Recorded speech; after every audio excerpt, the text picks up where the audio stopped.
You know, we hear a lot about quantum machine learning. It's supposed to be this next great leap forward, right? A mashup of the frankly mind-bending power of quantum computers with the AI we're all getting used to. But what if this incredible new technology has a secret, a really fundamental vulnerability? What if we're building this amazing giant out of glass? It's a heavy question for sure, but we absolutely have to ask it. I mean, you've got companies like IBM and Atom Computing pushing past 1,000 qubits, which is just wild. But at the same time, researchers are finding brand new threats. And it turns out, the very thing that makes these quantum computers so powerful, well, it might just be their Achilles heel. So to really get what's going on, you have to understand the machines themselves. We're living in what's called the NISQ era. Now that means our current quantum computers are, yes, incredibly powerful, but they're also, well, they're noisy. There are all these tiny, constant errors and fluctuations happening. Think of it like you're trying to have a really important conversation in a super loud room. And that background noise, it's the key to this whole story. Okay, so you might be thinking, all right, why can't we just use the cybersecurity tools we already have to protect these new AI models? And, well, it's just not that simple. The rules of the game are completely, totally different in the quantum world. The specific kind of attack we're diving into today is called a data poisoning attack. The concept is actually brilliant in a really nasty kind of way. An attacker secretly feeds the AI bad information while it's still learning. It's like, if you can corrupt the textbook, you can corrupt the student. But here's the crazy part. Quantum's biggest weakness, all that noise we just talked about, it actually acts like a shield.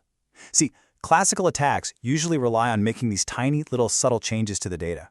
But in a noisy quantum system, those tiny changes, they just get completely drowned out. They're invisible. So the old playbook is totally useless. Attackers needed a whole new strategy. And, well, that new strategy has a name.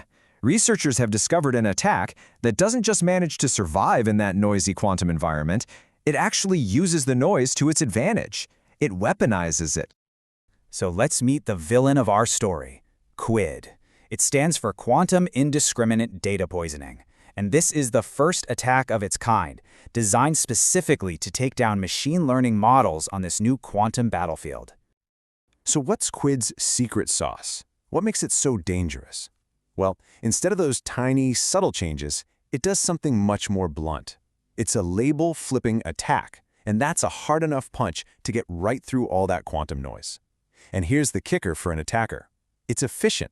You don't need to know everything about the model you're attacking, and you don't need to do a bunch of extra expensive training.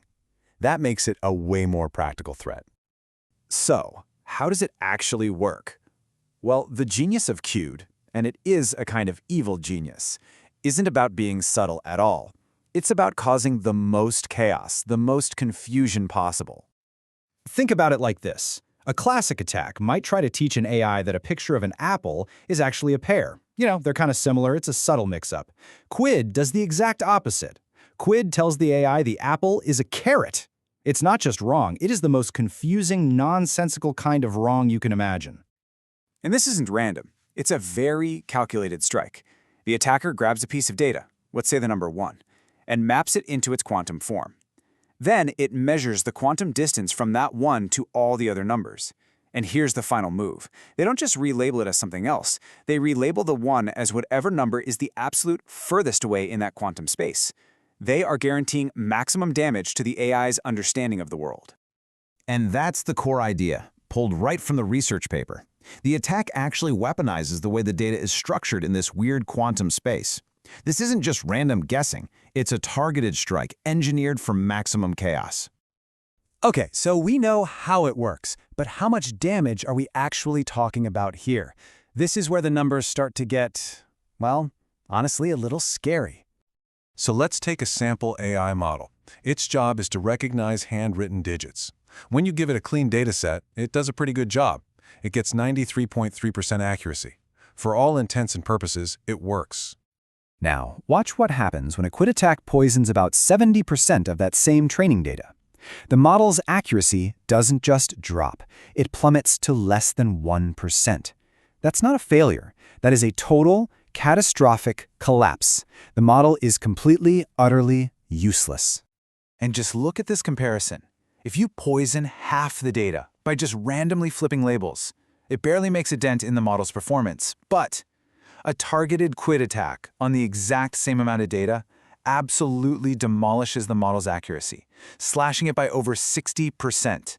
It's not just a little better, it is dramatically, devastatingly more effective. And listen, this isn't just theory.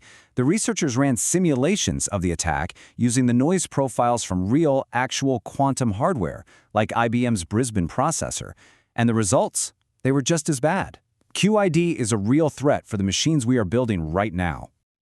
So, the natural question is, can we defend against this? The researchers tried. They threw a state-of-the-art classical defense system at Qt. The result? It barely did anything. Performance went up by a measly 5%. Our current shields just aren't ready for this new kind of quantum sword. So what does all of this mean for us? Well, it means we are standing at the very beginning of a brand new security arms race. Only this time, it's being fought at the quantum level. You have to understand, this research is a huge warning shot across the bow.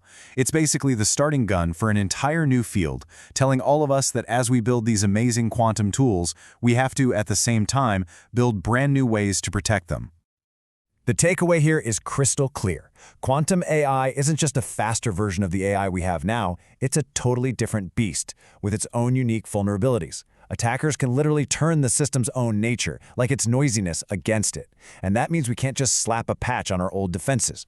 We urgently need to invent a whole new generation of security that's built from the ground up for the quantum world.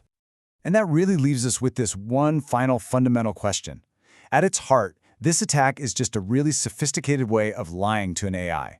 So as we build these ever more powerful, ever more intelligent systems, the real challenge isn't just about making them smarter, it's about making them wiser.